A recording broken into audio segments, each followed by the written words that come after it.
Retomamos estas 10º jornadas de Derecho Ambiental con el panel de ponencias número 3, titulado Gestión y Fiscalización Ambiental Sectorial, el cual será moderado por la profesora Valentina Durán, quien es investigadora del Centro de Derecho Ambiental y actualmente es directora ejecutiva del Servicio de Evaluación Ambiental. Dicho esto, invito a la profesora adelante a exponer. Bueno, buenas tardes. Es un gusto estar aquí con ustedes en esta jornada de Derecho Ambiental, en este centro que es mi casa y que va a seguir siendo siempre mi casa, así que es un gusto ver toda la organización y felicito, por supuesto, a la directora Pilar Moraga, a los profesores del centro, a los asistentes y ayudantes que han trabajado tan arduamente en la organización de estas jornadas. En esta ocasión, entonces, me toca presentar como profesora, pero voy a hablar principalmente en tanto directora ejecutiva del Servicio de Evaluación Ambiental para contar cómo estamos incorporando y progresivamente el Acuerdo de Escazú y cómo estamos comenzando a incorporar la variable o el cambio climático en la evaluación de impacto ambiental. Quisiera señalar en primer lugar que esta gestión del Servicio de Evaluación Ambiental tiene 3 lineamientos principales, 3 ejes de la gestión que hemos querido llamar. El primer eje tiene que ver con asegurar una administración del sistema de evaluación de impacto ambiental técnica y de excelencia. Y por supuesto apegada a la normativa. Esto significa hacer un especial esfuerzo en la unificación de criterios, trabajar con estricto apego a la ley, tanto en asegurar el cumplimiento de la normativa ambiental, como en que las etapas y los procedimientos sean cumplidos también con estricto apego a la normativa. Estamos en un momento complicado, estamos en un momento de crisis, de triple crisis climática, crisis de pérdida de biodiversidad y crisis de contaminación. A eso agregamos, ¿no es cierto?, que estamos saliendo de una pandemia y además que estamos en una situación global de crisis económica. Eso impone, por supuesto, gran presión a todos los sistemas de permisos en general y, por supuesto, a la evaluación de impacto ambiental. Y son estos los momentos quienes estamos en el tema ambiental desde hace muchos años, conocemos, ¿no es cierto?, el patrón que se comienza a producir en que se empieza a ver a la evaluación de impacto ambiental como una traba, como una barrera, como un lomo de toro. Esto es algo que venimos comentando y observando, ¿no es cierto?, hace tantos años.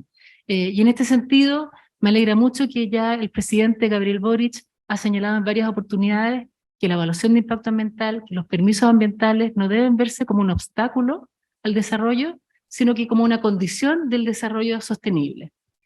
Es difícil mantener esto porque lo hemos visto, lo hemos visto en Colombia, lo hemos visto en México, lo hemos visto en Argentina, con los paquetes de promoción de la inversión, o las 12 medidas, las 10 medidas, es de verdad un clásico, quienes estamos en este tema hace tiempo. Entonces, importante es entender que es necesario otorgar certezas tanto a la ciudadanía, que requiere y demanda que se proteja el medio ambiente y que se cumpla, ¿no es cierto?, con un Estado de Derecho, y por otra parte los titulares de proyectos que requieren certezas y claridades. Entonces, todos los actores del sistema requieren certezas. Y por otra parte, estamos ya con un sistema, con una ley marco de cambio climático que reconoce el principio de progresividad y de no regresión, por lo tanto, no está en cuestionamiento que se vayan a relajar los estándares ambientales. Entonces, es un momento complicado, ¿no es cierto? Es un momento que tensiona la evaluación de impacto ambiental. Y al mismo tiempo tenemos estos 3 ejes que son ejes ambiciosos, bueno, que son los que me motivaron a aceptar esta designación, por cierto. Entonces, en primer lugar, este eje que les decía, de asegurar una evaluación de impacto ambiental técnica y de excelencia. El segundo eje de esta gestión es la implementación progresiva del Acuerdo de Escazú, y el tercer eje tiene que ver con incorporar el cambio climático en la evaluación de impacto ambiental. En esta ocasión voy a hablar más bien de estos segundos ejes. Entonces, importante es recordar cuáles son las funciones del Servicio de Evaluación Ambiental según la ley. Nosotros administramos el sistema de evaluación de impacto ambiental, administramos también sistemas de información, y también nos corresponde uniformar los criterios, trabajar en la simplificación de trámites, administrar el registro de consultores ambientales, que sabemos que es un registro voluntario que todavía no tiene mucho poder, nos gustaría que pudiese ser más efectivo, eso sería importante. También toca interpretar las resoluciones de calificación ambiental y también toca por mandato legal fomentar y facilitar la participación ciudadana. Y por supuesto, bueno, uniformar los criterios. Así que, y a eso se agrega, seguimos con las funciones del servicio, a eso se agregan otras funciones que se han ido abriendo con el tiempo, como por ejemplo, contestar las solicitudes, las consultas de pertinencia, que no estaba previsto en la ley que era una función, pero que bueno, aparecieron las consultas de pertinencia como parte del derecho de petición, están reguladas, ¿no es cierto?, en un artículo en el reglamento, pero eso ocupa gran parte del trabajo del servicio todos los días. ¿Cómo, y muy sucintamente, cómo trabajamos en asegurar esta gestión técnica de excelencia apegada a la normativa en un contexto en que, por supuesto, siempre los recursos van a ser escasos? No cabe duda, ¿no es cierto? En esta ley de presupuesto hemos obtenido un presupuesto de continuidad con algunos cupos adicionales y con recursos para capacitación, pero estamos en un momento, ¿no es cierto?, difícil económicamente, por lo tanto la institucionalidad ambiental crece, pero estamos en un contexto, por supuesto, de restricciones. Y en ese contexto, los esfuerzos que nosotros hacemos para garantizar, para tratar de asegurar esta evaluación de impacto ambiental de excelencia, tienen que ver, yo diría, lo más importante es nuestro trabajo de elaboración de guías y de criterios de evaluación, que de acuerdo que una función legal, ¿no es cierto?, nos permite hacer esto.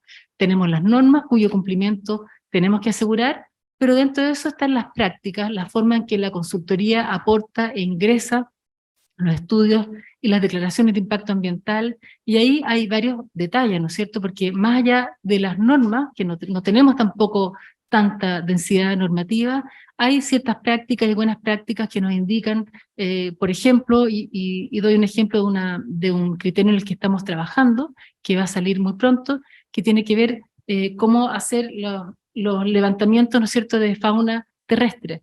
Entonces hay buenas prácticas en consultoría, se están manejando ciertos estándares, pero es importante dejarlos por escrito. Y eso también es importante para la relación de los titulares del proyecto con los consultores y, por cierto, para la ciudadanía. Así que tenemos ese trabajo bien intenso de guías y de criterios de evaluación, y a eso también van asociados capacitaciones y cursos, capacitaciones dirigidas a ciudadanos y ciudadanas en términos simples y que tienen que ver también con explicar cuáles son los derechos de las personas, cómo funciona el sistema, etcétera, y también cursos de capacitación gratuitos de 8 horas lectivas. Y ahí estamos haciendo un gran esfuerzo para aumentar los cursos, para aumentar la capacidad de estos cursos. Podría hablar mucho más sobre este tema, pero ahora quería enfocarme especialmente en contarles cómo se está iniciando la implementación progresiva del Acuerdo de Escazú. Esto es algo que ya hemos incorporado, ¿no es cierto?, en los indicadores de gestión, es algo con el que van a medir esta gestión en el futuro.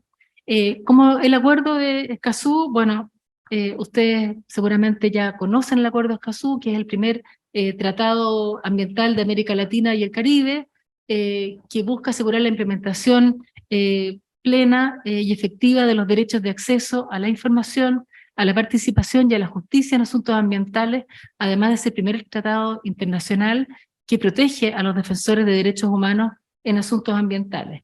El Acuerdo de Escazú es un acuerdo de piso, por lo tanto, y que considera entre sus principios esta idea de progresividad. Por lo tanto, como siempre lo dijimos cuando se discutía si Chile debía ser parte o no del Acuerdo de Escazú, no se está incumpliendo el Acuerdo de Escazú si es que se tiene un plan, ¿no es cierto?, un plan para implementarlo y ir avanzando progresivamente en los estándares. Y si nos comparamos con el resto de los países de la región, en algunos aspectos estamos muy avanzados, en otros países están más avanzados. Por lo tanto, esa discusión que se daba, ¿no es cierto?, en ese pasado en que se discutía y que el presidente Piñera no había querido firmar el Acuerdo de Escazú, esa discusión ya se deja de lado y ahora el desafío es cómo tener un plan. Ahora, ¿cómo se implementa el Acuerdo de Escazú? Se puede implementar de acuerdo con el mismo tratado, ¿no es cierto?, tanto a través de normativas, es decir, de nuevas leyes, de revisión de la legislación existente, revisión de los reglamentos existentes, y también con mucha gestión y con muchas prácticas, y también, por lo tanto, incorporando los criterios que están incluidos en el Acuerdo de Escazú.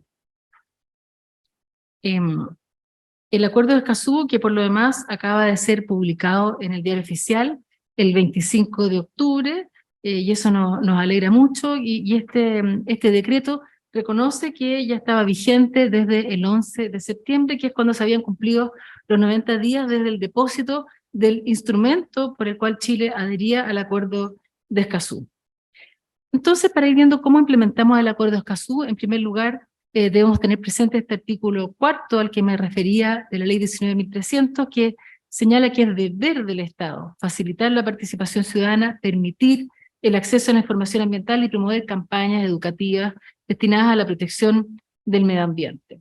Entonces, como decía, la implementación del acuerdo se puede hacer por medidas legislativas, medidas reglamentarias y administrativas.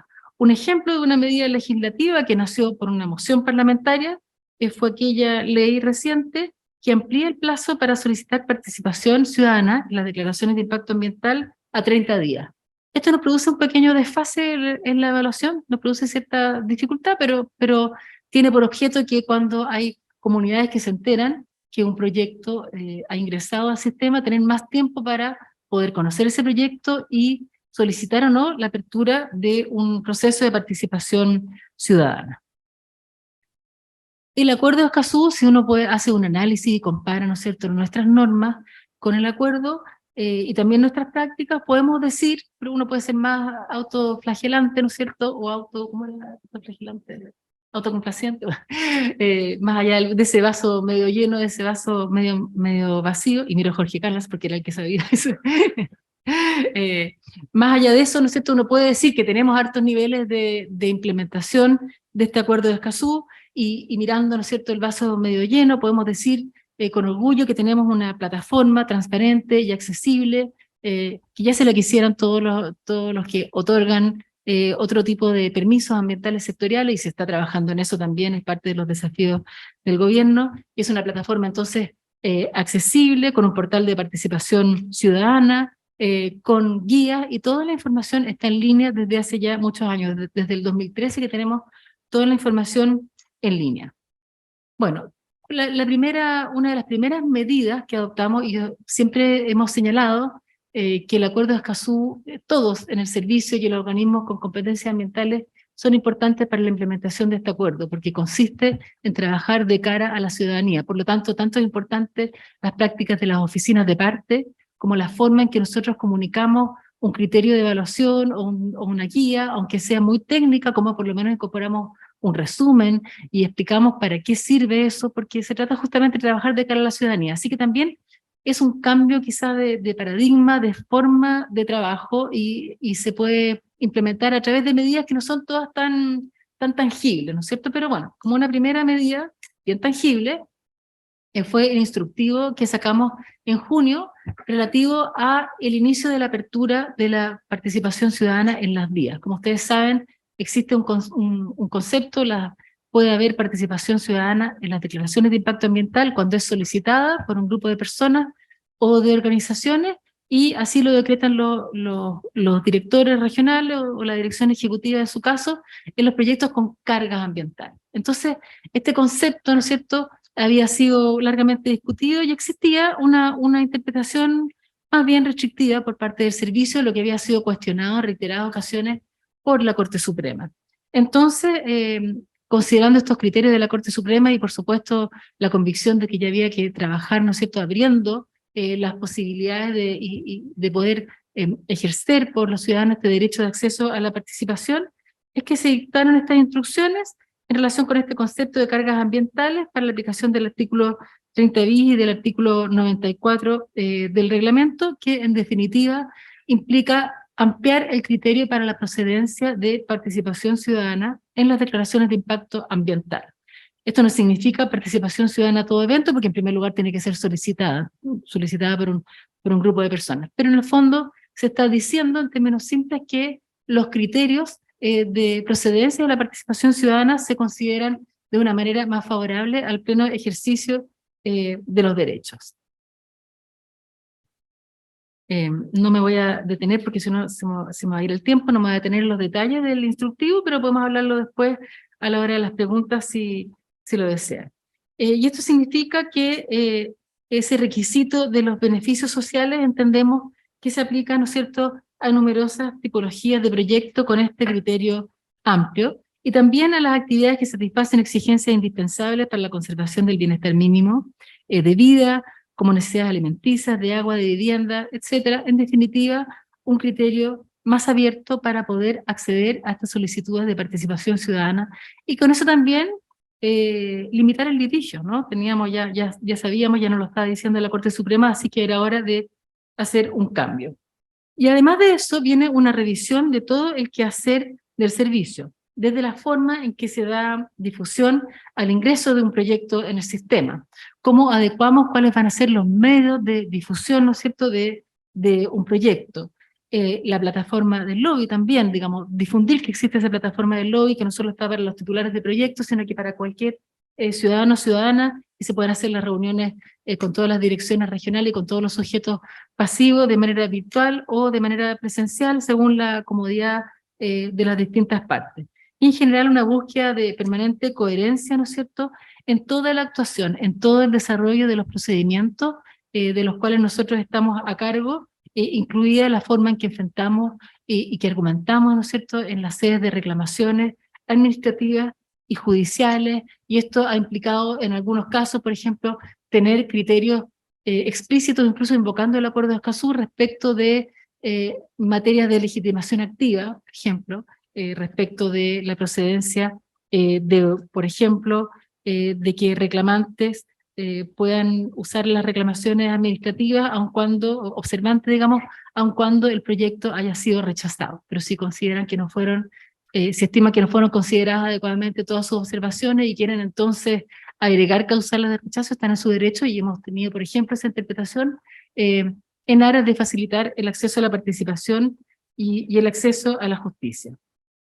Adicionalmente, existe este mayor esfuerzo que les contaba de cursos que justamente tiene que ver con la administración técnica y de excelencia, pero también tiene que ver con los mandatos del Acuerdo de Escazú, como el esfuerzo de SEA Capacita, y me encantaría que todos después de esto fueran a mirar la página web y si pudieran inscribir en algún curso o recomendar la inscripción en algunos cursos. Y aquí tienen algunos ejemplos de las listas de capacitaciones que hemos estado impartiendo. El año 2022 ya se han planificado 18 capacitaciones con foco en la ciudadanía, ya hay 1.198 personas, y la verdad es que tienen mucho éxito y después quedan en la plataforma. Lo mismo con estos cursos, que son cursos de más largo aliento, que son cursos de 8 horas, que estamos ampliando la capacidad de número de inscritos, y también los temas en los cuales sobre los cuales pueden versar estos cursos. Y para el próximo año estamos planificando cursos sobre consulta indígena, también agregando sobre residuos y efluentes, sobre medidas de compensación de biodiversidad. Estamos también trabajando y recogiendo, hemos agregado, por ejemplo, una pequeña medida de gestión, agregar en todas nuestras guías y criterios un correo electrónico, y por supuesto desarrollar un procedimiento para que eso sea efectivo, para que cualquier persona, y aquí generalmente son los titulares de proyecto y los consultores los que están más interesados, pero también pueden ser ciudadanos, organizaciones dedicadas a la protección de una determinada especie o qué sé yo, que pueden formular observaciones, consultas, sugerencias respecto de alguna de nuestras guías y de nuestros criterios. Y estamos también trabajando en próximas guías y criterios de evaluación que también tienen que ver con participación ciudadana. Por ejemplo, próximamente habrá una guía de estándares de participación en el CIA relativa a cómo debe desarrollarse la participación ciudadana en las vías, en los estudios, cuáles son los principios que deben regir esto. Y también en esa búsqueda de transparencia estamos habilitando reformas de la página que van a salir hoy, mañana o esta semana, digamos, en que vamos a indicar también cuáles son las guías y los criterios en los que estamos trabajando, ¿cierto? Para poder sincerar, no vamos a decir exactamente cuándo van a salir, porque no lo sabemos todavía, cada uno está en proceso, pero sí transparentar cuáles son las guías y criterios en los que estamos trabajando. Y también otras medidas de gestión. Bueno, aquí hay otros instrumentos, ¿no es cierto?, que están aquí señalados, respecto de guías, de estándares, contenidos técnicos que sí tienen que ver con el medio humano, con la participación ciudadana. Después, ¿cómo se aplica? Si seguimos hablando de cómo podemos aplicar, implementar progresivamente el Acuerdo de Escazú, también tiene que ver con el lenguaje, ¿no es cierto? Cómo trabajamos en un lenguaje simple, cómo trabajamos en mejores resoluciones. Yo sé que las resoluciones de calificación ambiental son eternas, son muy largas, y también son difíciles de fiscalizar por lo mismo, y ahí hay grandes oportunidades de mejora. Y no sé cómo voy con el tiempo. Después, en el segundo tema que quería tratar hoy, que es este desafío, ¿no?, de futuro, muy de presente, digamos, pero que de verdad es un nuevo desafío, cómo incorporar la variable de cambio climático en la evaluación de impacto ambiental. No es que no se hagan preguntas en la evaluación de cambio climático, sí se hacen y cada vez se hacen más, pero es importante dar certeza de qué es lo que los organismos con competencias ambientales van a preguntar, qué es lo que el servicio va a filtrar y va a preguntar, y cuál es la información que se le va a requerir a los titulares de proyectos en relación con cambio climático. ¿Qué significa? Y esto, por supuesto, que es un gran desafío apasionante, y esto implica desde los primeros esfuerzos, por cierto, de capacitación, ¿no es cierto?, al interior del servicio para poder integrar la Ley Marco de Cambio Climático, que, como ustedes saben, fue publicada el 13 de junio del año pasado. Esto representa un avance fundamental para fortalecer el marco, ¿no es cierto?, el marco normativo del cambio climático, y como sabemos, el objetivo de esta Ley Marco de Cambio Climático es poder avanzar hacia un desarrollo bajo en emisiones y buscando la carbono neutralidad al 2050 y en lo posible antes, lo que incluye la adaptación y reducir la vulnerabilidad y aumentando también la resiliencia, todo ello cumpliendo con nuestros compromisos internacionales. Compromisos que se traen al marco jurídico nacional, integrando la NDC, la Contribución Nacionalmente Determinada, y también la Estrategia Climática de largo plazo. Bueno, como ustedes saben, la Ley Marco de Cambio Climático considera numerosos nuevos instrumentos, además de las metas, hace cambios muy importantes en la institucionalidad. Es una ley que fue firmada por 17 ministros, lo cual da cuenta de las distintas responsabilidades y funciones que tienen distintos ministerios, además, por supuesto, del Ministerio del Medio Ambiente, pero eso es algo nuevo, ¿no es cierto?, que da cuenta de este nuevo modelo, y de lo difícil que es poder integrar, ¿no es cierto?, este cambio climático en la gestión de todo el aparato público. ¿Y qué tenemos para la incorporación de las consideraciones de la variable de cambio climático en la evaluación de impacto ambiental? Tenemos principalmente el artículo 40 y el artículo 46, y también y el artículo 46, bien digo. El artículo 40, ¿no es cierto?, de la Ley Marco de Cambio Climático, que es aquel que nos dice que los proyectos deben considerar la variable de cambio climático en los componentes del medio ambiente que sean pertinentes conforme lo disponga el reglamento. Entonces el Ministerio de Medio Ambiente, con nuestra colaboración, está trabajando en un reglamento que señala también las normas transitorias que tiene que ser dictado al año de publicada la ley. O sea que de aquí a julio tenemos que tener reglamento que nos diga cuáles van a ser, de qué forma, ¿no es cierto?, se van a incorporar este cambio climático en la evaluación de impacto ambiental. Y también entonces señalando que los proyectos deberán describir la forma en que se relacionan con estos distintos instrumentos que se están desarrollando a distinto ritmo, ¿no es cierto? Porque obviamente que siendo un instrumento de gestión ambiental tan importante, quedan, ¿no es cierto?, quedarían en letra muerta, quedarían en el vacío todos estos planes que no tienen también una bajada en la evaluación de proyectos.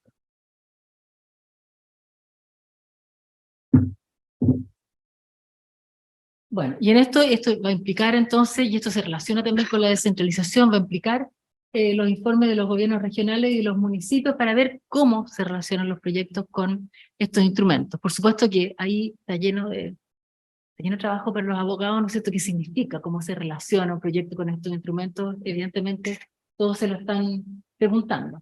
Luego tenemos el artículo 46 de la ley, que establece que modifica los partes de los contenidos, especialmente de los estudios de impacto ambiental, que junto con predecir y evaluar el impacto del proyecto de actividad, incluyendo el riesgo, debe considerar, predecir y evaluar los efectos adversos del cambio climático sobre los elementos del medio ambiente cuando corresponda. y bueno, las disposiciones transitorias que tienen que ver con este año para su plena entrada en vigencia. Estamos entonces colaborando con el Ministerio del Medio Ambiente en la modificación de este reglamento del CIA para poder responder a este artículo 40 de la Ley de Cambio Climático. Pero además de eso, estamos trabajando en una guía metodológica, que es un primer esfuerzo, una guía metodológica de cambio climático que esperamos sacar muy pronto dentro de este año. Y esto ha sido con colaboración de los otros organismos con competencias ambientales que entiende, que busca explicar cómo se va a considerar la variable de cambio climático, tanto en los estudios como en las vías. Agrego, ¿no es cierto?, que también hay alguna jurisprudencia, y bueno, y el Centro de Derecho Ambiental con el CR2 ha trabajado mucho en esto, así que aquí hay mucho material y se ha expuesto en jornadas anteriores con mucho detalle, ¿no es cierto?, la jurisprudencia en materia de cambio climático. Y en el caso de las declaraciones, se deberá entonces descartar los impactos significativos en vista de la condición más desfavorable. También el cambio climático, ¿no es cierto?, lo entendemos como, hay que entenderlo en la lógica de los escenarios, y entendiendo cómo evolucionan los componentes considerando el cambio climático. Si la evaluación ambiental de proyectos no considerase los efectos del cambio climático, se podría entonces subvalorar, subestimar la magnitud o la extensión o la duración de los efectos y de los impactos. Por lo tanto, esto nos permitiría elaborar buenos planes de medida y de seguimiento.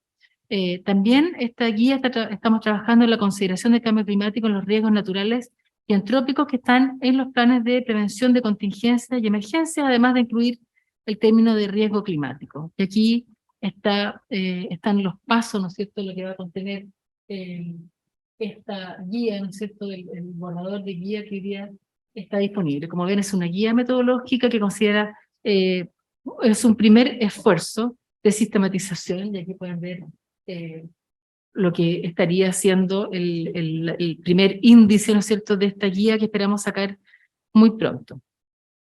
Bueno, y en definitiva, para ir concluyendo, el aporte del CEA en el marco de estos ejes estratégicos y de estos dos grandes desafíos en este contexto tan complejo que hemos evocado, ¿no es cierto?, tiene que ver con cómo entregamos mayor certeza jurídica a través de estándares de evaluación progresivos en este contexto de crisis climática y de mayor demanda, ¿no es cierto?, por derechos humanos, y también mayor demanda por inversión, cómo buscamos la uniformidad de los criterios. Y aquí hay algunos conceptos que nos parece, digamos, que es importante de abordar, ¿no es cierto?, en los próximos años, que podamos ir desarrollando, y esto también tiene que ver con la flexibilidad o la rigidez o la flexibilidad que puedan tener las resoluciones de calificación ambiental. Cómo vamos pasando, ¿no es cierto?, de obligaciones de medios a obligaciones de resultados. Y aquí hay algunos conceptos que están incorporados en parte de nuestra legislación. Está definido, por ejemplo, las mejores técnicas disponibles, las mejores prácticas ambientales, en la Ley de Cambio Climático, en la Ley 19.300, que ahí solo están definidas. También están incorporados en las obligaciones de los gestores de residuos en la Ley REP, pero estos son conceptos, ¿no es cierto?, que nos permiten ir incorporando a lo mejor también manejo adaptativo en determinadas situaciones, así que tenemos muchos desafíos por delante, tanto en la gestión, lo que nosotros podemos hacer, como por cierto lo que puede hacer el Ejecutivo y el Ministerio de Medio Ambiente, modernizando el reglamento, y lo que puede hacer el Congreso junto con el Ejecutivo en términos de eventuales modificaciones al sistema de evaluación de impacto ambiental. Y también estamos muy abiertos, ¿no es cierto?, y las puertas están abiertas para poder discutir, conversar, escuchar, ¿no es cierto? Estamos muy abiertos al diálogo para escuchar cuáles son las mayores necesidades de guías, de criterios, de capacitaciones, de cómo poder llegar mejor a la ciudadanía en la evaluación de los proyectos y, en definitiva, cómo hacer mejor nuestro trabajo. Y por último me quedo con esta frase del presidente de la República en relación con el valor y la importancia de los permisos ambientales, no como una barrera al desarrollo, sino que como una condición al desarrollo sostenible. Eso es. Muchas gracias. Entonces, aquí estamos haciendo de expositora, pero también de moderadora. Entonces voy a invitar a mis colegas a subir acá. Invito a Corina Torres y Camila Canilla a subir, a Gonzalo Sánchez, y a Jorge Canas y Javier Estensoro, que me acompañen. Vamos a pasar ahora al panel para escuchar sus presentaciones. Muy bien, entonces ahora empezamos este tercer panel y vamos a partir, aquí está el control remoto, vamos a partir con la presentación de Corina Torres y de Camila Penilla. Ustedes tienen 15 minutos y van a exponer sobre el análisis crítico de los factores incidentes en los tiempos y razones de pronunciamiento de sentencias en procedimientos sancionatorios tramitados ante la Superintendencia de Medio Ambiente en materia forestal. Los ayudantes le van a distribuir hojas donde ustedes van a poder ir formulando las preguntas y después vamos a recoger esas preguntas y aquí las vamos a estar leyendo. Por supuesto, las preguntas difíciles para mí no las voy a leer. Y aquí vamos a ir reuniendo, así que pueden ir ya pensando en sus preguntas para poder tener un momento de discusión al final del panel. Así que por favor, Camila y Corina, adelante. Muchas gracias. Un saludo a todos los presentes y agradecer la instancia. Este proyecto se desarrolla en el marco del taller de tesis 1 de Derecho Administrativo respecto a casos prácticos del segundo semestre del año 2021. Y el objetivo central de la investigación es realizar una recopilación de antecedentes y resoluciones y otros actos administrativos de cierre de los procedimientos sancionatorios tramitados ante la Superintendencia de Medio Ambiente en la categoría Unidad Fiscalizable Forestal, estableciendo criterios en común entre los 31 casos que han ingresado al sistema, analizando los expedientes que han terminado en sanción. Los criterios de análisis son los plazos de tramitación y motivación de actos de cierre, planteando como hipótesis que existen problemas cardinales que originan ineficacia del sistema sancionador de la superintendencia. En primer término, la grave falta de recursos económicos y humanos en su estructura, luego el colapso entre el ingreso de denuncia y la capacidad real de tramitación. Esta situación ha sido ampliamente denunciada en la prensa nacional, incluso sometida a revisión por la Contraloría General de la República. Lo anterior genera una deficiencia procedimental, manifiesta el evidente incumplimiento de los plazos estipulados por las normativas que rigen el funcionamiento, y esto tiene varias consecuencias, ya sea la protección del bien jurídico tutelado, la garantía del acceso a la justicia ambiental, pero muy alarmantemente respecto a la ejecución de las resoluciones sancionatorias. La ley 20.417, publicada el 26 de enero del 2010, crea la Superintendencia de Medio Ambiente y dentro de otros órganos para consagrar una estructura institucional vertical y funcionalmente descentralizada en miras de robustecer al Estado en el cumplimiento de su mandato de protección y preservación del medio ambiente. El nuevo sistema de fiscalización, regulado en el título 3, otorga potestad sancionatoria a la Superintendencia en los casos descritos en el artículo 35. Estos procedimientos son la etapa previa a algunas reclamaciones que se pueden tramitar en los tribunales ambientales. A su vez, en el artículo 2, otorga las facultades para ejecutar, organizar y coordinar el seguimiento y fiscalización de proyectos o actividades, aspectos e instrumentos de carácter ambiental, incluyendo resoluciones de calificación, planes de prevención o descontaminación, las normas de calidad, las normas de emisión, y todos aquellos instrumentos establecidos en la ley. En específico, la potestad sancionatoria de la superintendencia se regula en los artículos 35 siguientes de su ley orgánica y establece las infracciones de las cuales toma conocimiento y instruirá el respectivo proceso sancionatorio. Esto se estructura en iniciación, instrucción y finalización. Según el artículo 47, el procedimiento se inicia entonces con la formulación de cargo, y el artículo 42 plantea la posibilidad que tiene el titular presente de presentar dentro del plazo de 10 días un programa de cumplimiento que aprobado suspende el procedimiento sancionatorio. Así, la CMA determina la clase de infracción administrativa ambiental, el caso concreto, las posibles sanciones y las reglas de ponderación aplicables contempladas en el artículo 40, obligatorias para efectuar la graduación y cuantificación de la sanción. En materia forestal en específico, podemos decir que los bienes jurídicos protegidos del derecho forestal en Chile son los terrenos definidos por la ley como actitud preferentemente forestal. Entre ellos los suelos frágiles, ñadis, ubicados en áreas en proceso de certificación de secano degradado, dunas y suelos forestales degradados no sujetos a actitud preferentemente forestal, las especies forestales nativas y los bosques nativos. Su orientación es proteger como una entidad de recursos bosque, las formaciones xerofíticas, el suelo y el agua, haciendo este complejo una dimensión necesaria para asegurar la producción sustentable en la industria forestal y para evitar el deterioro de los suelos y las pérdidas de los recursos hídricos. Abundantes son las normas internacionales y nacionales vigentes sobre el fomento y la protección de bosques, pero podemos considerar tres principalmente como centrales: el decreto ley 656 de 1925, que es refundido en el 4363 sobre ley de bosques, el decreto 701 sobre fomento forestal, y la ley 20.283 sobre recuperación de bosque nativo y fomento forestal. Estos regulan las principales materias de protección respecto a los bosques nativos, plantaciones forestales, biodiversidad, diversidad, desertificación, uso de fuego, plagas forestales y áreas silvestres protegidas. Como una primera gran clasificación, queremos hacernos cargo de la que está planteada por don Enrique Gallardo para escribir el marco jurídico vigente en la materia forestal. Y es necesario determinar que existe una legislación de carácter general o relacionada, en la cual se someten terrenos de actitud preferentemente forestal, las plantaciones, los árboles, arbustos y todos aquellos ecosistemas asociados, y la legislación especial o particular destinada específicamente a regular la protección de bosques nativos, las plantaciones forestales, el fomento en estos terrenos calificados de actitud preferentemente forestal, los suelos degradados, ñadis, un proceso de certificación, pero también el fomento de las actividades de protección, recuperación y mejoramiento del bosque nativo.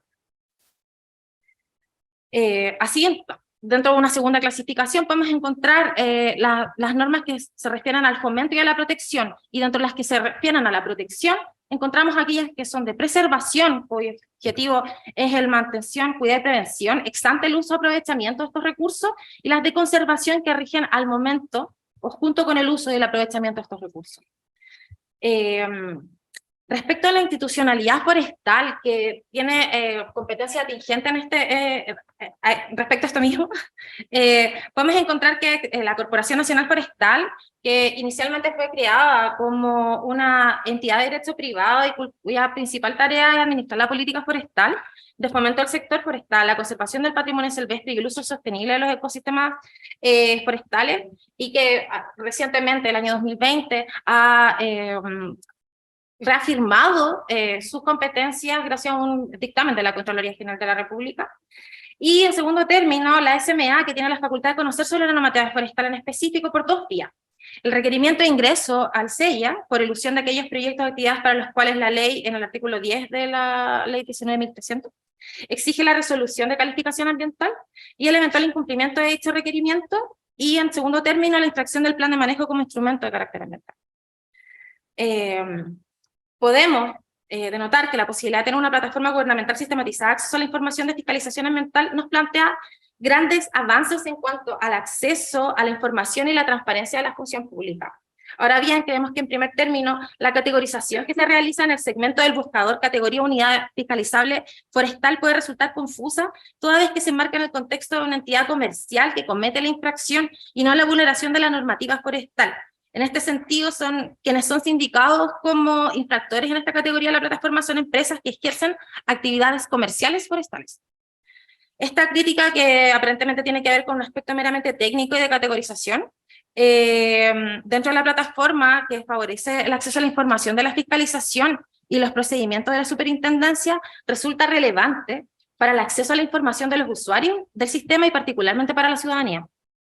Sin perjuicio de esto, podemos encontrar un universo de procedimientos donde se infringe la normativa medioambiental forestal, que pueden ser encontrados bajo otros rótulos como vivienda inmobiliario, siendo este rubro el que presenta un aspecto crítico de fiscalización y sanción en materia de normativa forestal. Según el catastro recientemente publicado de la subdivisión de predios rústicos del Servicio de Impuestos Internos del año 2022, presentado ante la Comisión de Vivienda del Senado, considera los terrenos a los que se les asignó rol en todas las divisiones regionales.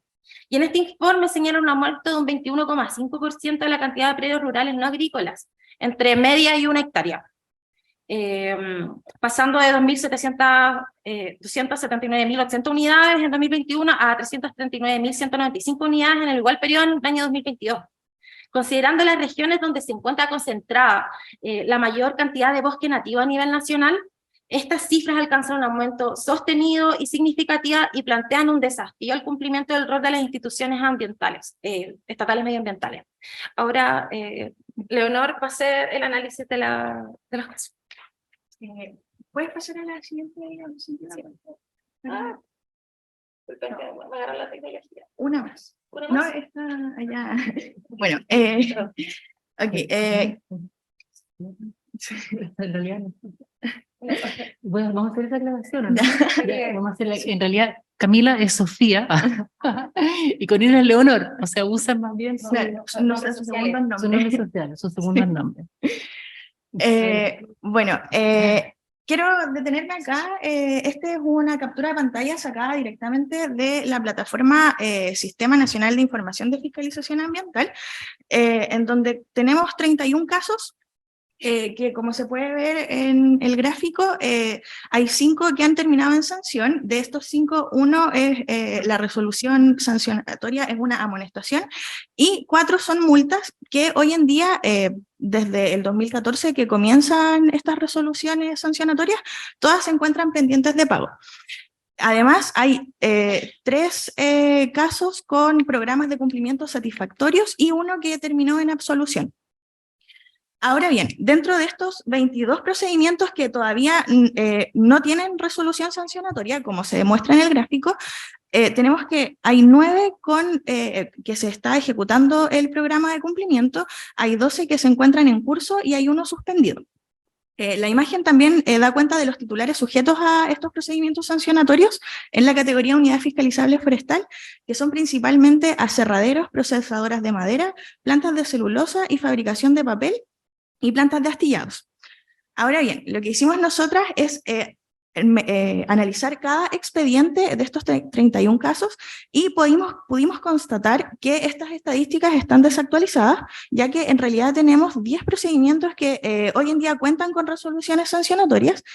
Por lo tanto, existen 5 expedientes en los que se interpuso una sanción, pero esta no se especifica en las estadísticas oficiales de la página del Sistema Nacional de Información de Fiscalización Ambiental. Además, hay 2 procedimientos respecto de los cuales se ha verificado la ejecución satisfactoria de sus programas de cumplimiento, pero que no se ha emitido la resolución que da término al procedimiento mismo. Ya, me voy a apurar entonces.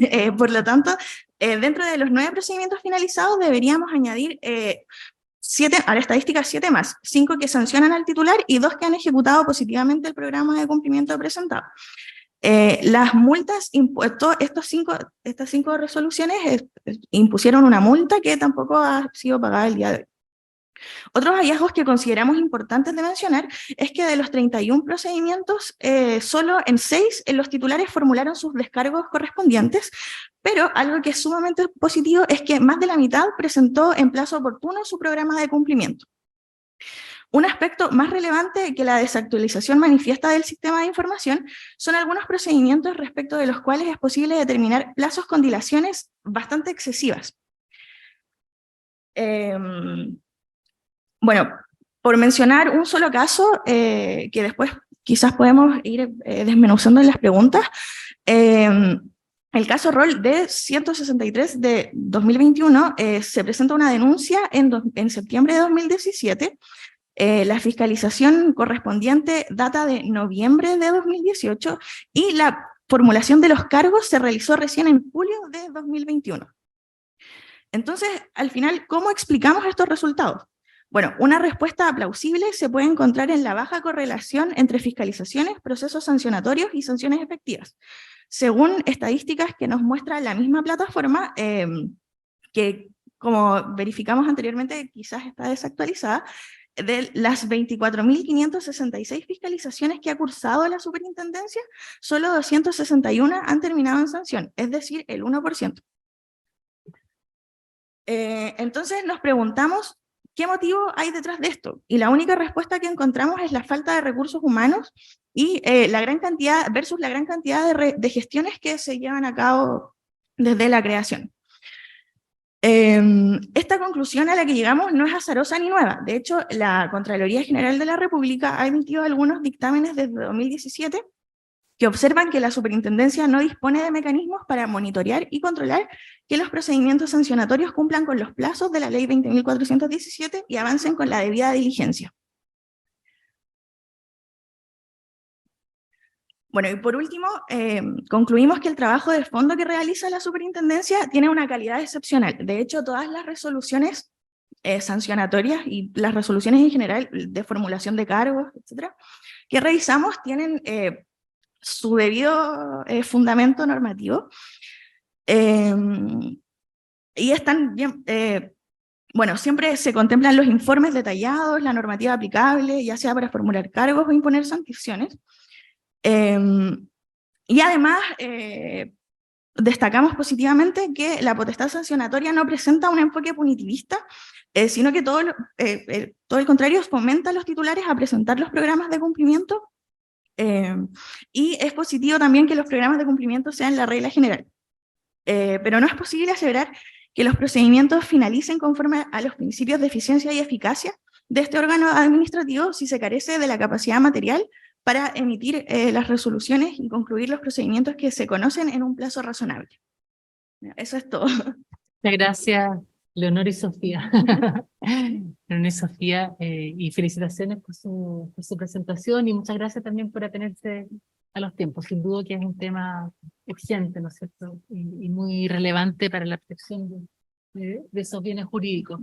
Bueno, ahora damos paso a la presentación de Gonzalo Sánchez, quien va a exponer, él es egresado también de la facultad, quien va a exponer sobre las consecuencias jurídicas de la susceptibilidad de afectación directa a pueblos indígenas en el sistema de evaluación de impacto ambiental. Adelante, Gonzalo, tienes 15 minutos. Primero que nada, agradecer la oportunidad de poder exponer. Casi es un escenario soñado poder estar con la profesora Valentina al lado. Si lo hubiera pensado un año atrás, no lo hubiera imaginado. Bueno, la ponencia, el nombre de la ponencia es bastante largo, y yo simplemente quiero hablar de cómo se relacionan los derechos de los pueblos indígenas, o cómo se tutelan en el sistema de evaluación de impacto ambiental. Bien, cuando hablamos de pueblos indígenas y evaluaciones ambientales, necesariamente en nuestro ordenamiento jurídico tenemos que tener en consideración los tratados internacionales de derechos humanos que pretenden salvaguardar los derechos de los pueblos indígenas.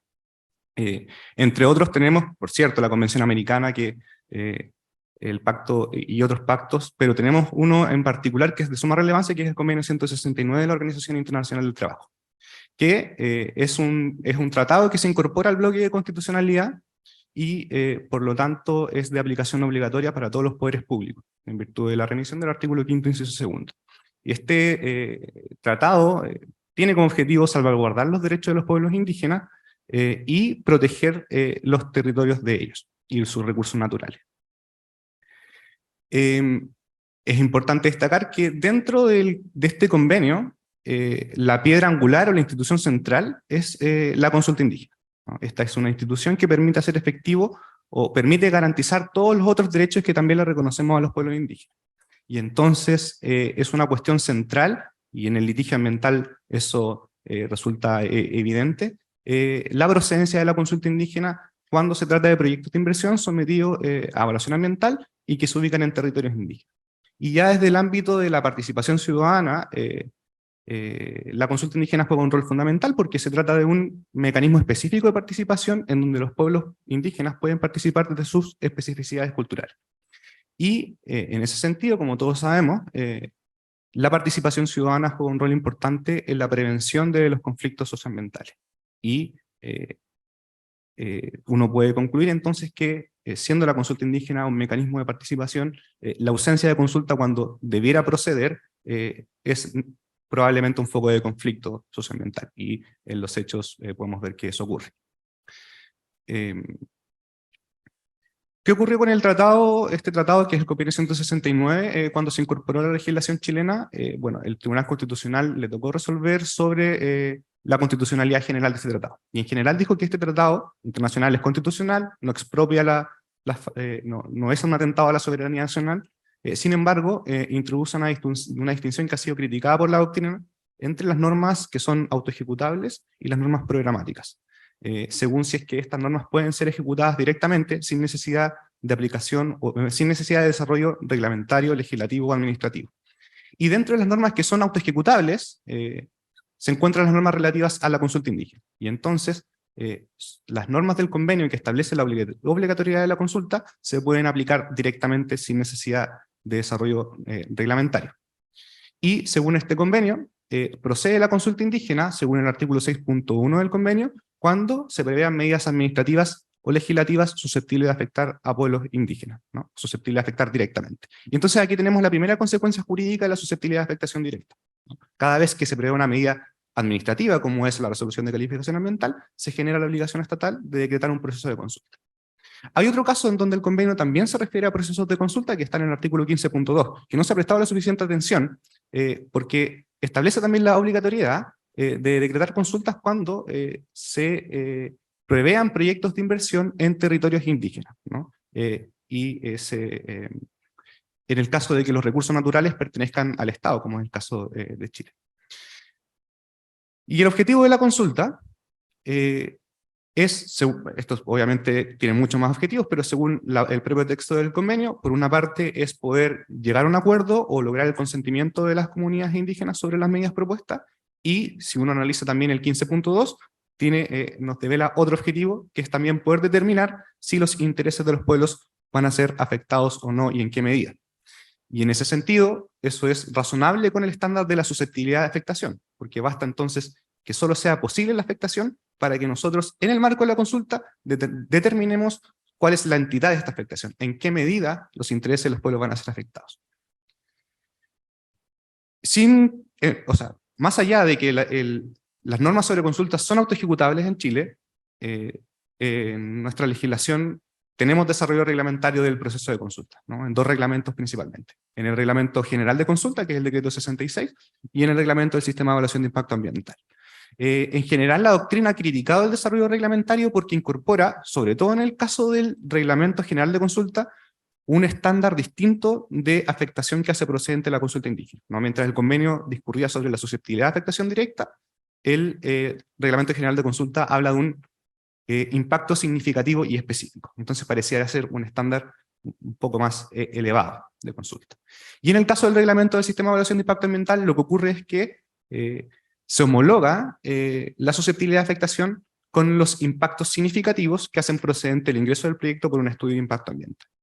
Y aquí la doctrina, y aquí en esta parte yo no estoy de acuerdo, dice que este reglamento también viene a restringir el ámbito de aplicación de la consulta, porque como solo se contempla para los estudios de impacto ambiental, resulta ser que todos los proyectos evaluados por declaraciones de impacto ambiental no podían tener un proceso de consulta.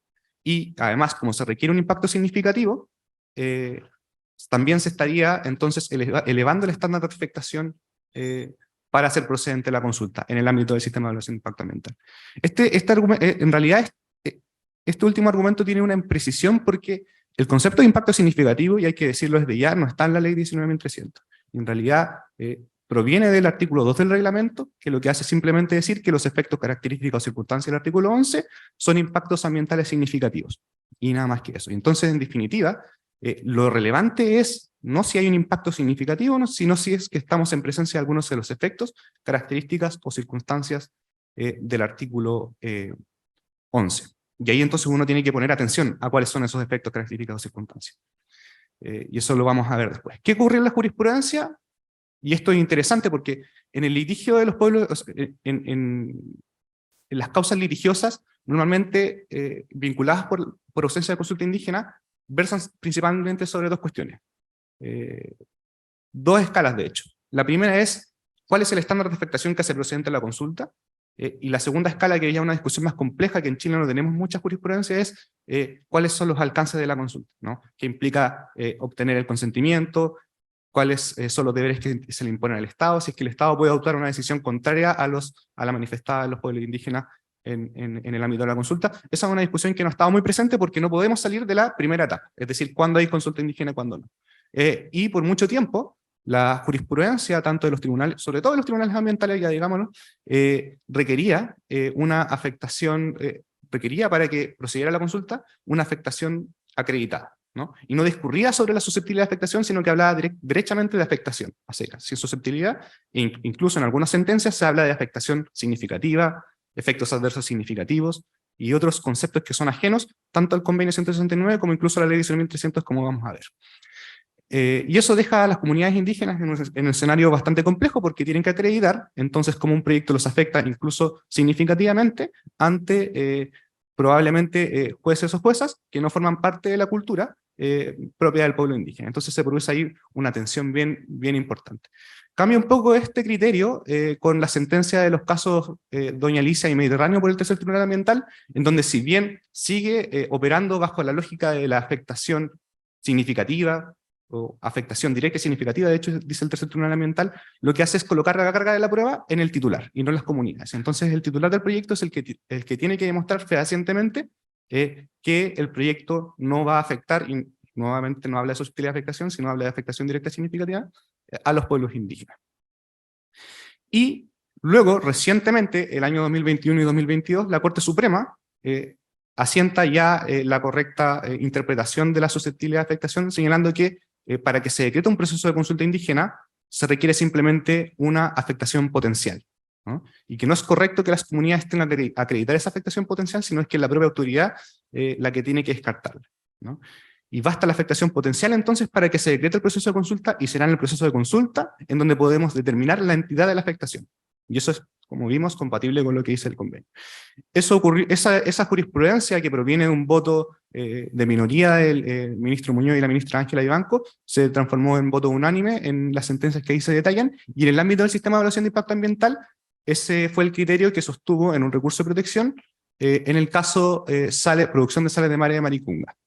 Y ahí lo interesante o criticable del fallo es que recurre al Reglamento General de Consulta para hacer esta interpretación y no al Reglamento del Sistema de Evaluación de Impacto Ambiental. Y la pregunta es si es que es posible, con la legislación que tenemos, compatibilizar la normativa ambiental chilena con el Convenio 169, incorporando este estándar de la susceptibilidad de afectación. Y yo diría que la respuesta es que sí. Si uno analiza cuáles son los motivos por los cuales un proyecto tiene que ingresar al sistema de evaluación de impacto ambiental, y uno presta atención a cada uno de los literales, va a constatar que no todos los literales discurren sobre la significancia. De hecho, creo que solo 3 de ellos hablan de la significancia, ¿no? El literal A habla de riesgo, el literal F habla simplemente de afectación, y el literal D habla precisamente de la susceptibilidad de afectación, ¿no? Si uno lee las palabras en negrita, puede ver que una causal de ingreso por estudio es la localización próxima a población protegida susceptible de ser afectada. ¿Quién puede ser considerado población protegida para los efectos del sistema de evaluación de impacto ambiental? El reglamento lo detalla: los pueblos indígenas. Los pueblos indígenas son población protegida. Ahora, una discusión que uno puede dar es si es que existe más población protegida en nuestra legislación. Yo diría que sí. Yo diría que el reglamento restringe lo que consideramos por población protegida, porque el estándar sobre derechos humanos señala que existen varios grupos que pueden ser reputados como población protegida, que son personas objeto de discriminación. Pero en definitiva, la susceptibilidad de afectación, y esta sería la segunda consecuencia jurídica, opera como una causal de ingreso por estudio de impacto ambiental. Y entonces, cada vez que hay susceptibilidad de afectación, el proyecto requiere ingresar por estudio y no por declaración. Y esta es la interpretación que recoge el primer tribunal ambiental en el caso Norte Abierto, en donde da cuenta de que la susceptibilidad de afectación directa está recogida en el artículo 11D de la ley 19.300. Y luego, si aceptamos que la susceptibilidad de afectación directa es un impacto significativo, y que por lo tanto el proyecto tiene que ingresar por estudio, la tercera consecuencia jurídica es que el titular está obligado a presentar medidas de mitigación, reparación o compensación que se hagan cargo de esa susceptibilidad de afectación, ¿ya? Porque es un impacto significativo. Y en cuanto tal, entonces el titular está obligado a presentarlo y la autoridad ambiental está obligada a evaluar su idoneidad. Recogiendo entonces también los comentarios que hagan los pueblos indígenas en el marco del proceso de consulta.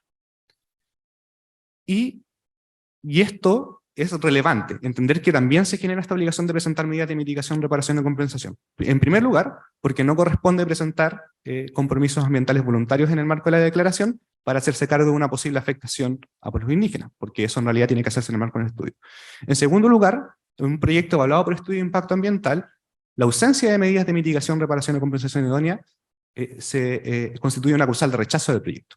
Y entonces, la falta de consulta indígena no solo es un vicio de forma, de procedimiento, que no se omitió un trámite esencial, sino que además se transforma en un vicio de fondo, un defecto en la evaluación, porque no se han podido proponer medidas de mitigación, reparación o compensación idóneas. Ya para finalizar, entonces, entender estas 3 dimensiones de la susceptibilidad de afectación implica ampliar el margen de impugnación de proyectos que no tienen consulta indígena. porque no solo se alega, o sea, no solo hay un vicio de procedimiento, sino que también hay un vicio de evaluación, porque se aprueba un proyecto concurriendo una causal de rechazo, que es la ausencia de medidas de mitigación, reparación o compensación. Y la otra consecuencia interesante que hay que considerar es que no procede la consulta indígena a las declaraciones de impacto ambiental. Y no procede la consulta indígena a la declaración de impacto ambiental no porque se restrinja el ámbito de la consulta, es decir, en los hechos sí ocurre porque el estándar, pero eso no es problema de la legislación, sino es cómo se interpreta y se aplica. Pero, en definitiva, si uno hace esta lectura, lo que sucede es que se restringe más bien el ámbito de aplicación de las declaraciones de impacto ambiental. No es que se restringe el ámbito de la consulta, se restringe el ámbito de las declaraciones de impacto ambiental y se amplía el ámbito de los estudios de impacto ambiental. Y en los hechos deberían ingresar mucho más estudios de impacto ambiental porque son susceptibles de afectar directamente a pueblos indígenas. ¿Por qué causal? Por el artículo 11D. Y de esta forma, siendo el estudio de impacto ambiental el instrumento de evaluación más riguroso de la legislación, estamos dando cumplimiento a otra obligación del convenio, que es la protección especial de tierras, territorios de los pueblos indígenas. Porque cada vez que un proyecto sea susceptible de afectar directamente a pueblos indígenas, la legislación chilena le exige que ese proyecto se evalúe por el instrumento más riguroso de evaluación, que son los estudios de impacto ambiental. Eso es todo cuanto puedo decir.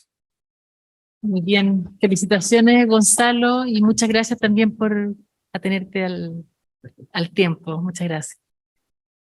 Bueno, quiero aprovechar de saludar a las personas que nos siguen en estas jornadas híbridas, las personas que están conectadas a través de Zoom y recordar a quienes están presentes que pueden hacer sus preguntas, gracias, en papeles en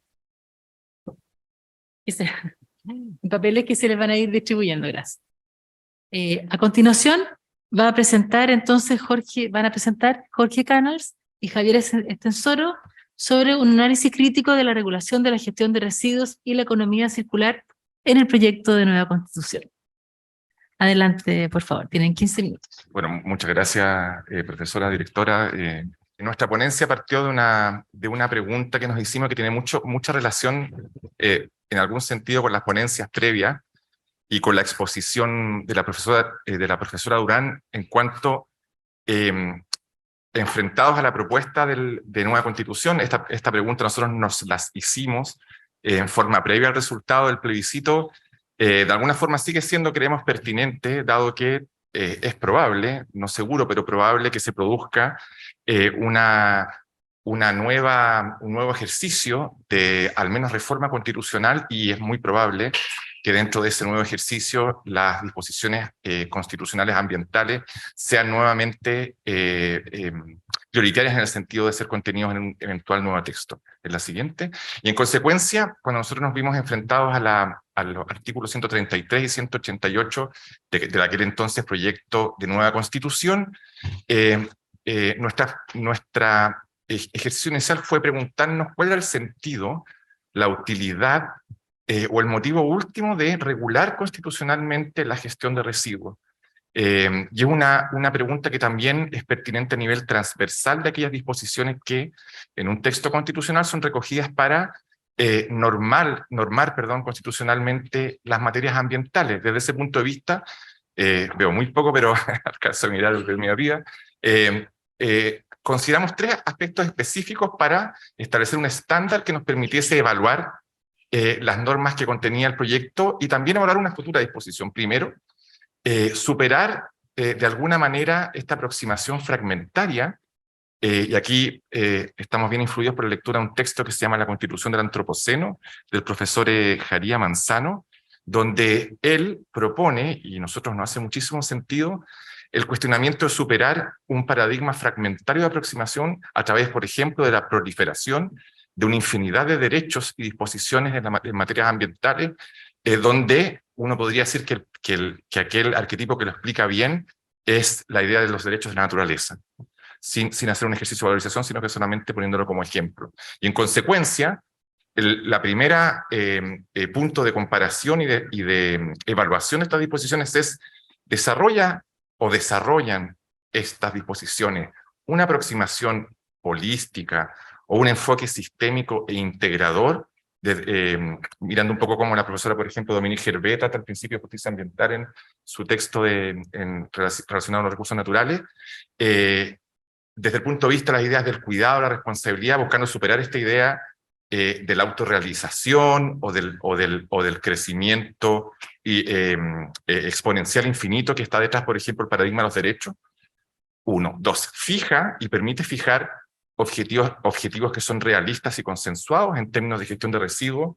Bueno, la profesora Brand es una experta reputadísima en la materia. Digamos, hay una situación fáctica que es igualmente una crisis en su gestión, desde el punto de vista de la generación, que es constante e incremental en el tiempo, desde el punto de vista de la infraestructura disponible en el país para hacerse cargo ni siquiera de la valorización, sino que del tratamiento prioritario. Hay una crisis desde cualquier tipo de categoría de residuos, y hay también, evidentemente, crisis de competencias, porque son dos autoridades que en la operación diaria, nosotros operamos diariamente con las normativas de residuos con Javiera, hay una contienda competencial entre salud y Ministerio de Medio Ambiente. Y tercero, si estas disposiciones contribuyen a establecer responsabilidades efectivas en la política.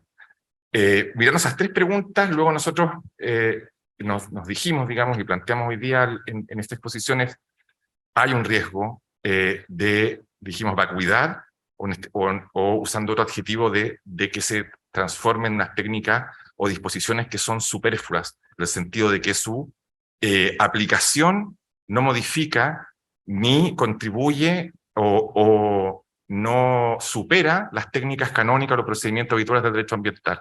Al aplicar estas disposiciones constitucionales, su resolución no va a significar que mediante técnicas distintas, diferentes o aproximaciones sustancialmente diferentes a lo actual, permitan afrontar el problema que eventualmente intenta hacerse cargo del cual se intenta abordar, hacerse cargo estas disposiciones. Al final voy a preguntar un poco más aquí, pero doy la palabra entonces a Javiera para que continúe con la exposición. Un poco de contexto, como yo creo todos los que están presentes acá sabrán, nuestro ordenamiento jurídico y tanto los tratados internacionales y, bueno, y la jurisprudencia de nuestro país ha reconocido que existen distintos principios del derecho ambiental, como el principio de responsabilidad, el principio de quien contamina paga, el principio precautorio, el principio de cooperación, etc. Pero a su vez, la ley REP, la 20.920, viene a incorporar principios en materia de la gestión de residuos. Estos son el que contamina paga, el gradualismo, la inclusión, la jerarquía en el manejo de residuos, el principio participativo, precautorio, preventivo, responsabilidad del generador de un residuo, transparencia, publicidad y trazabilidad. Por tanto, los principios en materia de residuos ya se encuentran incorporados a nuestra legislación vigente. Ahora bien, ¿qué pasó con la regulación de los residuos en el proyecto de la nueva Constitución, que, como todos sabemos, no llegó a ser aprobado a nivel nacional, pero es importante aprender de nuestra experiencia que tuvimos en el proceso constituyente? El artículo 133 del proyecto de nueva Constitución establecía que es deber del Estado regular y fomentar la gestión, reducción y valorización de residuos. Nosotros, analizando el proyecto, identificamos también que el artículo 182, que se refería a la función económica del Estado en su inciso cuarto, establecía que el Estado fomentará la innovación, los mercados locales, los circuitos cortos y la economía circular. A raíz de esto, junto con Jorge, analizando estos artículos, presentamos ideamos una hipótesis que viene a ser la hipótesis de esta presentación, que se refería a que, considerando los artículos 133 y 182, el deber del Estado de fomentar la gestión, reducción y valorización de residuos solo tiene operatividad y sentido articulándose de forma complementaria y subordinada a su función económica de fomento en la innovación de la economía circular, de manera de contar con un conjunto de disposiciones orgánicamente vinculadas que incidan efectivamente en la implementación de la economía circular a nivel nacional y le otorguen a dicho deber materialidad desde un punto de vista desde el rango constitucional. Porque si no, el artículo 133, como bien mencionaba Jorge anteriormente y según postulamos en esta ponencia, consideramos que era más bien un artículo superfluo que no venía a modificar propiamente tal la operatividad de las disposiciones y regulación vigente en materia de residuos actualmente en nuestro país. Ahora bien, un poco de contexto. nos referimos y tomamos como definición respecto al modelo de economía circular la definición de que corresponde a un ciclo de desarrollo continuo positivo que persevera y aumenta el capital natural, optimiza los rendimientos de los recursos y minimiza los riesgos del sistema, gestionando stocks finitos y flujos renovables. Es, por tanto, un concepto económico que persigue implementar una nueva economía basándose en el principio de cerrar el ciclo de vida de los productos. Parte fundamental para lograr cerrar el ciclo de vida de los productos es la gestión y valorización de estos. Ahora bien, en nuestro ordenamiento jurídico actual, la ley REP, la Ley de Responsabilidad Extendida del Productor, viene en definir tanto la gestión de residuos y la valorización.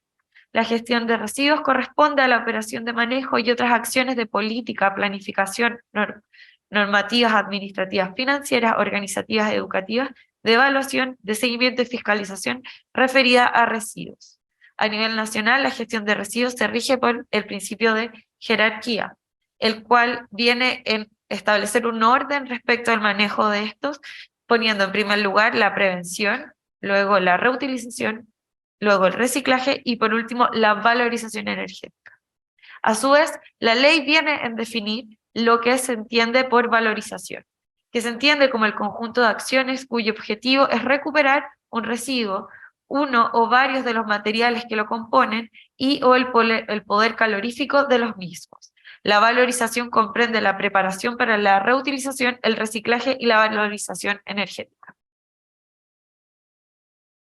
Okay, bueno, y para ir concluyendo ya, para no pasarnos del tiempo, dado que ahora la discusión queda abierta en el sentido de que no está fijada por estas propuestas de artículos en lo que viene, lo que nosotros también miramos es cómo intentar evitar este riesgo de la vacuidad o de los superfluos desde el punto de vista de la sobreregulación constitucional de la gestión de residuos. Como mostró Javier, los artículos que presenta el proyecto son artículos que se reiteran o de alguna forma aparecen en los ingentes instrumentos que hoy día existen, normativos vinculantes o no, para regular la materia. La ley REP es un ejemplo paradigmático, la hoja de ruta de economía circular, y la tendencia es a que esta inflación normativa va a seguir produciéndose. Por de pronto, antes del fin de año, habrá un proyecto de ley de residuos orgánicos, una reglamentación sanitaria, por ejemplo, de residuos de la construcción y demolición, y así, considerando también el principio de no regresión, a que sea señalaba la profesora Durán, es muy probable que la reglamentación, en tanto no se resuelva el conflicto competencial entre salud y medio ambiente, siga incrementándose.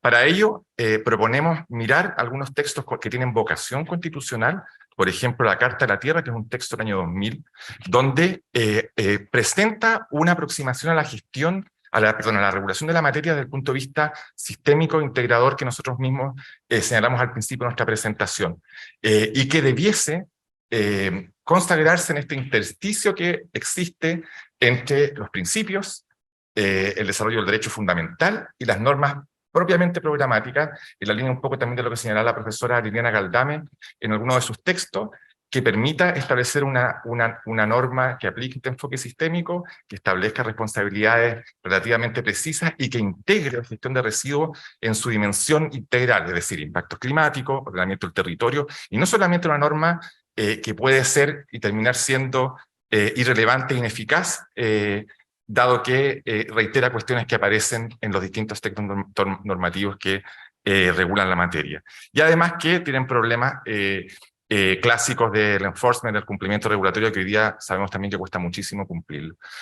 Finalmente, y con esto concluimos, en un ejercicio de revisión comparada de cómo las distintas constituciones regulan la materia en el mundo, hay tres formas de ordenar esta regulación, que también nos parece que quedan suficientemente resueltas en nuestro ordenamiento normativo actual o a través de legislación específica y no en textos constitucionales que tienen que ver con la prohibición de la internación de ciertos residuos peligrosos, la determinación de competencia según el modo de Estado de distintos países, por ejemplo, en Argentina, que se establece la ley de presupuestos mínimos como competencia federal, y el mandato para la elaboración de normas, programas, etcétera, cuestiones que también entendemos se resolverían con una disposición en la línea que nosotros señalamos. Obviamente no propusimos un texto específico, aquello excede con crece nuestras competencias y mis talentos particularmente, pero creemos que esta idea de que una disposición que oriente, que integre y sistematice y que establezca responsabilidades pudiese ayudar y contribuir a un esquema general normativo de la gestión de residuos desde su punto de vista integral y en el marco de esta crisis climática, social, ambiental que ya se ha reseñado ampliamente.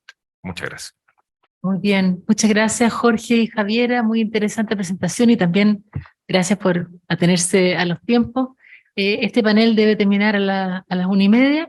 No sé si tenemos algunas preguntas del público en papel. Van a pasarlo. Bueno, aprovechamos de recordar de que nuestro ayudante que está pasando con papeles para que formulen sus preguntas. Pero tengo entendido, profesora, que de igual manera en su chat personal, Claudio le envió algunas preguntas. Mientras recogen los Supuesto. papeles, Sí. voy así. Aquí hay una pregunta para Leonor y Sofía. De Franco, que está asistiendo de manera remota. Respecto de la falta de recursos humanos y o económicos de la superintendencia y la consecuente tardanza en el inicio o conclusión de los procedimientos sancionatorios, ¿existirán formas de sortear el decaimiento del procedimiento administrativo ante posibles reclamaciones ante los tribunales ambientales de los titulares de los proyectos que se han visto expuestos a una sanción? Se refieren a la diferencia, al tiempo, ¿no es cierto?, que transcurre entre una infracción, entre su constatación, la fiscalización, la formulación de cargo. Sin perjuicio de que bueno, mi compañera puede ahondar un poco más en el tema, existen diversos dictámenes de la Contraloría que han abordado el tema de las demoras respecto al trámite de los procedimientos sancionatorios ante la Superintendencia de Medio Ambiente en materia forestal en específico, o sea, perdón, en materia general, y dentro de los elementos que uno podría encontrar que inciden en estas demoras, podemos encontrar también la pandemia o pasar a una modalidad de teletrabajo que no afectó específicamente a la superintendencia, sino que a muchos otros organismos públicos en los cuales se tuvieron que ir acomodando lentamente a esta nueva forma de ejercer sus labores. Sin perjuicio de que es necesario y que resulta urgente el aumento de recursos y de dotación de trabajadores que pasan a conformar parte de esta institución. La Contraloría plantea entonces distintos dictámenes que regulan, por ejemplo, el sistema de ingreso y de salida de los trabajadores que están en modalidad de teletrabajo. Yo creo que estas cosas que pueden ser más pedestres, más domésticas, pueden implicar un mejor funcionamiento de la institución. No sé si quieres complementar. Sí, la verdad es que estuve pensando sobre la pregunta y me parece interesante, bueno, con la ley 20.600 que regula los procedimientos de los tribunales ambientales, verificar qué tipo de instrumentos tienen para poder como resarcir de alguna forma esta demora en los procedimientos. Por cierto, las resoluciones que emite la Superintendencia de Medio Ambiente son factibles de una reclamación ante los tribunales ambientales, pero dentro de los procedimientos que analizamos hay un solo caso que fue sujeto a reclamación. Y que luego el tercer tribunal ambiental termina reduciendo la multa la resolución sancionatoria de la superintendencia impone una multa de alrededor de 800 unidades tributarias anuales, lo que es muchísimo. Hoy en día reduce la multa a 500 unidades tributarias anuales, pero la verdad es que no se verifica aquí algún instrumento para, o sea, dentro del procedimiento del tribunal ambiental, no se verifica no se refiere a la demora en el proceso, más bien se remite a declarar sobre la reclamación que se hizo de la resolución sancionatoria. Muy bien. Muchas gracias, Leonardo. Tenemos ya las preguntas. Ahora nos van a... Tenemos aquí una pregunta para Gonzalo Sánchez, de Valentina Escalante. Si puede profundizar, ¿cuándo hay susceptibilidad de afectación a pueblos indígenas? ¿Qué criterios se pueden usar para determinar esa susceptibilidad de afectación? Claro, quizá la pregunta más compleja, que en principio pareciera ser la más compleja de responder, ¿no? ¿Cuándo hay esta famosa susceptibilidad de afectación?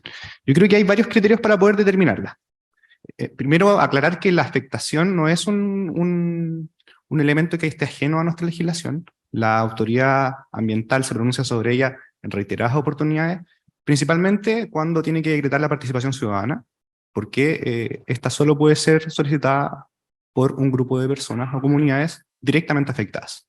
Y ahí entonces decreta participación ciudadana y usa el umbral de afectación directa. Pero es curioso porque hay casos en donde son los propios pueblos indígenas los que solicitan la participación ciudadana, se decreta la participación ciudadana, se reconoce entonces que hay afectación directa, pero no se decreta la consulta indígena y que opera con un umbral más bajo. Otro estándar de afectación también está en el artículo 21 de la ley 19.880, que se refiere a quienes son los interesados en los procedimientos administrativos. Ahí también ese artículo opera sobre la afectación. Hay casos también interesantes en donde son las comunidades indígenas que invalidan una resolución de calificación ambiental, se les reconoce el interés, se les reconoce la calidad de interesado, y aún así se dice que no procede la afectación directa. Y eso es curioso. Y yo creo que lo que uno debiera sostener es que el proyecto, por el solo hecho de emplazarse en territorio indígena, existe una presunción importante de que existe esa afectación. Y esa presunción se funda en el artículo 10 de la ley 19.300, que establece expresamente que son proyectos susceptibles de causar impacto ambiental, lo listados en el artículo 10. Y entonces uno puede levantar esa presunción desde ahí. El Servicio de Evaluación Ambiental en su instructivo ha dicho que la susceptibilidad de afectación existe cuando hay una duda razonable, cierta y verosímil de que se produce el impacto significativo del artículo 11, letra C, o el 11, letra F, ¿no? Afectación significativa sobre los sistemas de vida y costumbre de los grupos humanos. Y la pregunta es cuándo existe esa duda razonable, cierta y verosímil. Porque normalmente, por ejemplo, CONADI pide información para poder descartar estos impactos significativos. Y yo creo que eso ya es un antecedente suficiente como para sostener que existe esa duda razonable, cierta y verosímil. Sin embargo, no es el estándar que parece ser aplicado ni por la propia CONADI ni por el momento. Hay algunos casos de excepción en todo caso, que por la autoridad ambiental. Entonces, esos son los criterios que puedo dar para determinar la susceptibilidad de afectación. Muchas gracias, Gonzalo. Te voy a dejar acá otras preguntas que llegaron, pero creo que vamos a estar en los tiempos, pero para que veas el interés que suscitó tu presentación.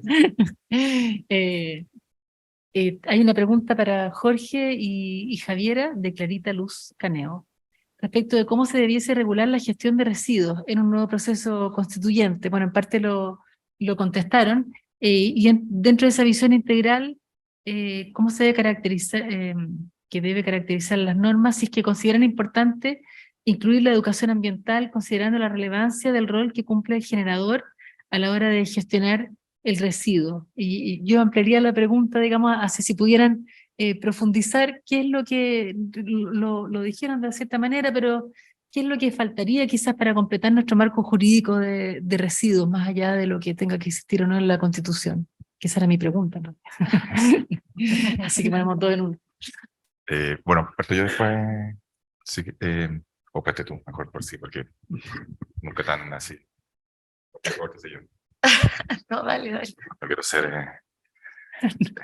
bueno, claro, respecto a al primer aspecto de la pregunta de la educación ambiental, en la concepción original de la nueva Constitución, efectivamente, si uno revisa la iniciativa y las iniciativas que dieron origen a los artículos finales, se contemplaban articulándose con las disposiciones, por ejemplo, que definían a Chile como un estado ecológico, con las competencias que otorgaban a los estados regionales y a las comunas autónomas, y con aquella disposición que hacía referencia a la educación ambiental. Entonces, originalmente, sí estaban articuladas estas disposiciones considerando el tema de la educación ambiental. Sin embargo, yo personalmente, por eso no comprometo a Javiera, creo que aquellas disposiciones siguen siendo fundamentalmente y precisamente disposiciones programáticas que son o materia de una legislación general o específica, o bien de la reglamentación o de la operatividad práctica de las administraciones. Por eso, en un principio, nosotros miramos las disposiciones constitucionales bajo el estándar de si contribuyen a un enfoque sistémico y si fijan objetivos consensuados y realistas, y ahí aparece el principio de cooperación, que es un principio que no está tan recogido en nuestro esquema de principios ambientales, según lo que yo conozco, puede ser también ignorancia mía, y que fundamentalmente se materializa a través de la concurrencia de las administraciones, la sociedad civil, el sector privado y otros para la fijación de los objetivos de las políticas y programas. Y eso, por lo menos en mi experiencia práctica y material de los residuos, es ineludible y fundamental. No es posible construir una política que sea exitosa y eficaz sobre la base de establecer solamente estándares o medidas de control, de dirección o control desde el órgano central. Y en consecuencia creo que quizás no sea necesario contemplar a nivel constitucional. ¿Cómo se completaría este esquema normativo?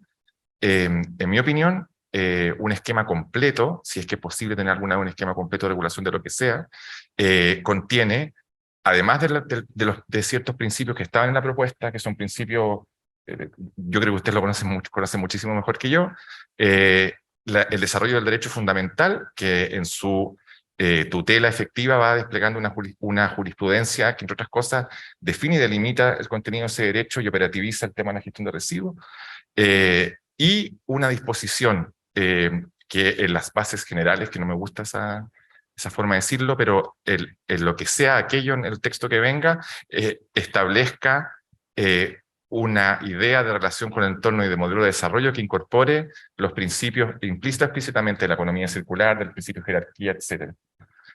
Y finalmente, ¿qué faltaría? Es una súper buena pregunta, pero yo creo que falta, o sea, una ley general de residuos, yo creo que es un sueño utópico, es como alcanzar el socialismo, no sé por qué, una cosa así. Estoy pensando, por ejemplo, la recientemente publicada Ley General de Residuos y de Suelos Contaminados de España, que salió hace muy poquito, que es una ley muy completa, y que es una ley muy ordenadora para las reglamentaciones subnacionales.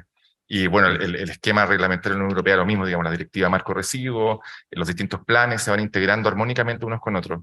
Pero yo creo que una buena disposición constitucional que ordene y oriente la adopción de decisiones ambientales completaría bastante bien el esquema que hoy día tenemos, que va tendiendo a ser mucho más armónico de lo que era en un principio. ¿Y las competencias cómo las ordenan? Uy, yo considero que las competencias son fundamentalmente ambientales. Me parece que tiene que haber un traspaso o concurrencia de competencias desde esta facultad de autorización expresa que tiene el Ministerio de Salud a través del Código Sanitario y las reglamentaciones específicas, hacia un enfoque integrador desde el Ministerio de Medio Ambiente o de las competencias ambientales.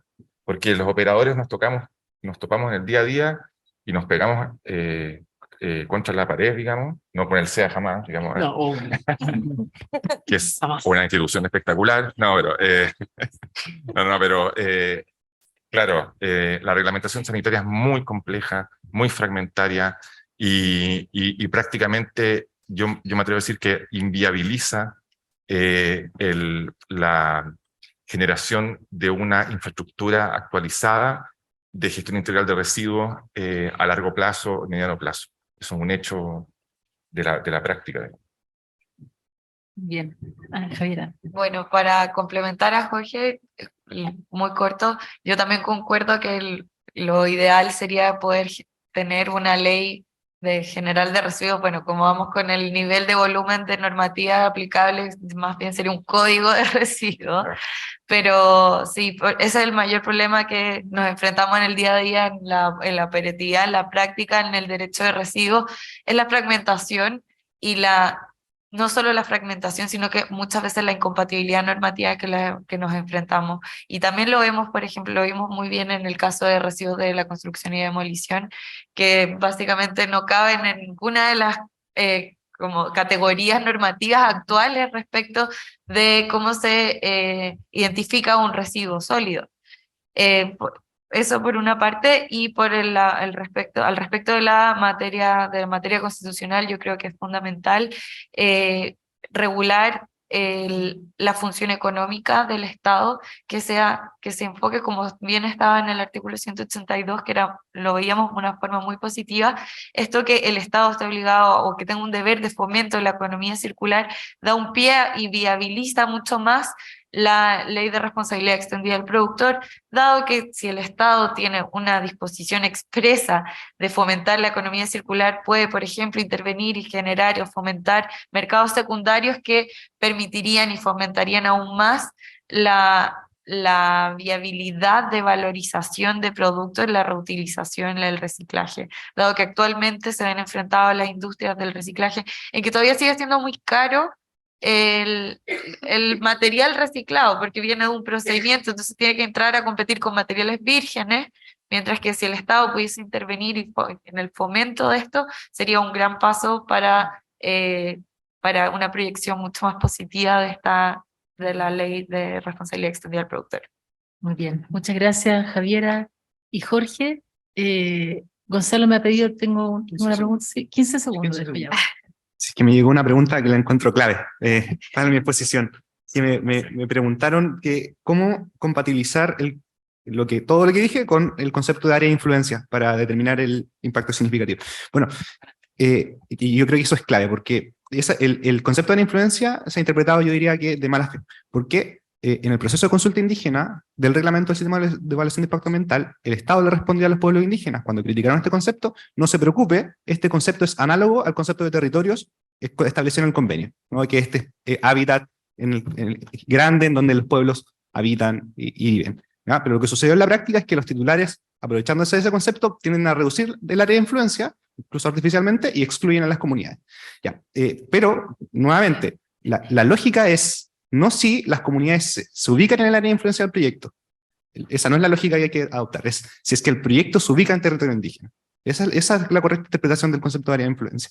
Y la otra pregunta que me hicieron también, ¿cuáles son los estándares que se deben seguir en la consulta para negar los